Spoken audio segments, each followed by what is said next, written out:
And a really cool example of this is kite surfing.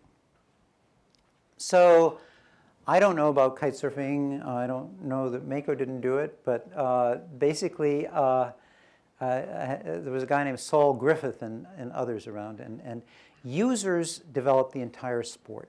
If you don't know what it is, it involves small equivalent of surfboards here, and basically you've got a giant kite.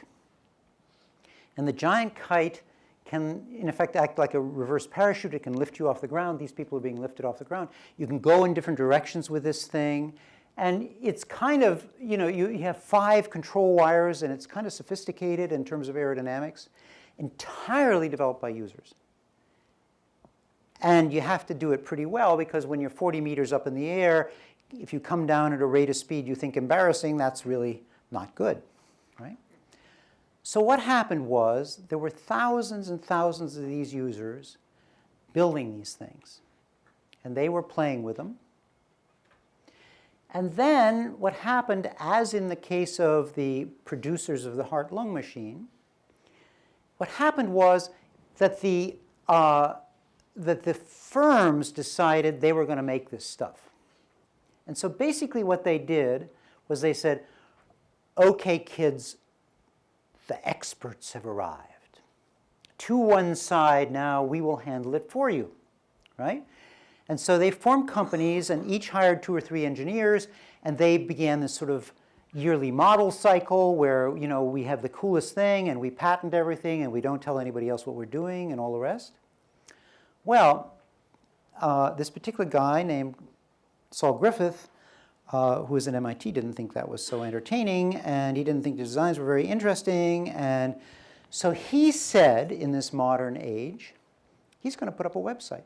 That's all he did. He put up a website where people could post their designs. And so people began to post their designs.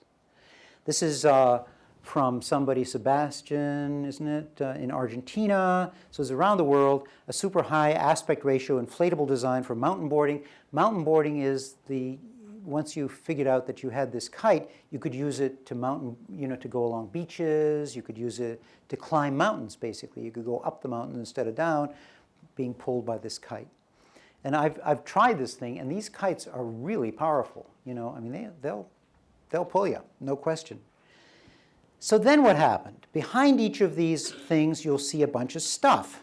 What you'll see is the design of the kite, right? So those are pieces of fabric that are sewn into a 3D object, but they're flat pieces of fabric.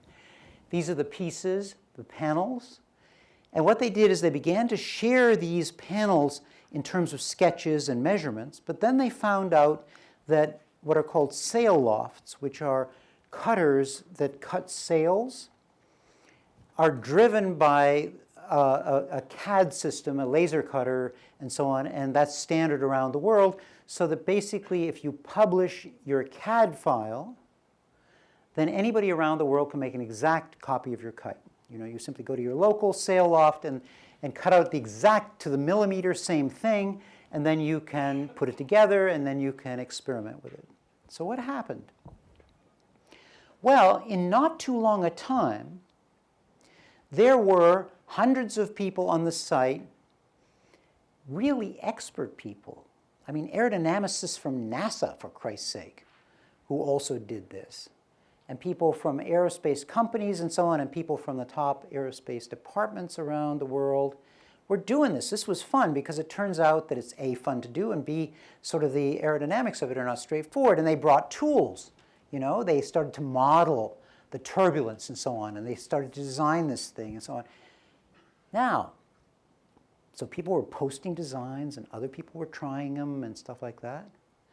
What do you suppose happened to those companies? Each with two engineers. Well, what happened was the site, the designs on the site, just totally blew them out of the water, right? I mean, they couldn't compete.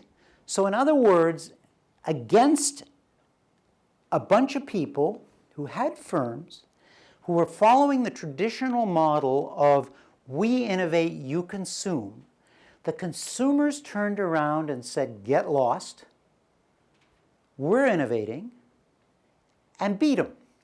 And what the producers then began to do was adopt the user designs. Why wouldn't you? They're free.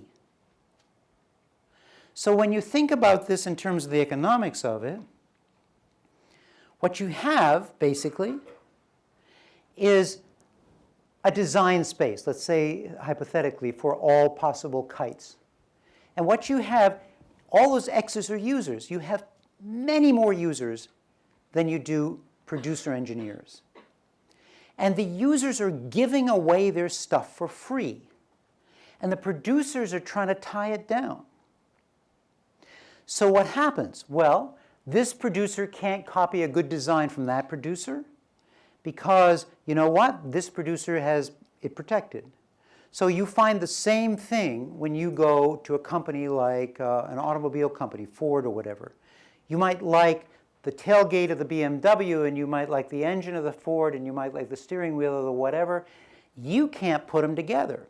They say, listen, like my engine, buy my steering wheel. You know, it comes as a package, too damn bad.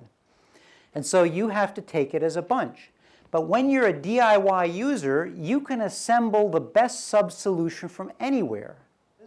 Do you all know Local Motors, or you don't? So Local Motors is a company that decided to crowdsource basically aspects of the design. But they crowdsourced it. You know, what they were trying to do was get popular shapes and styles, but they were buying engines from certain companies and so on. The components were not something they designed. Right.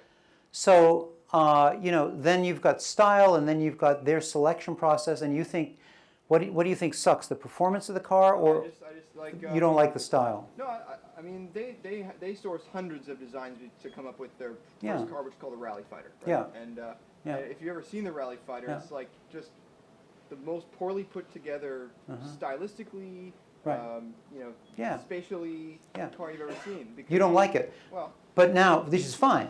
But meanwhile, tons of users out there are designing and modding their own cars to be what they want them to be. So where these guys got in trouble, in a sense, is they're trying to select from a bunch of user innovations and choose one that they think most users will prefer. And that's not working so well. So one of the things you have to think about, it's not the complexity of the matter, because I can design my own car and do it, you know, and lots of people do. It's rather, you got to figure out now how to make this system work. And we'll be talking about that later.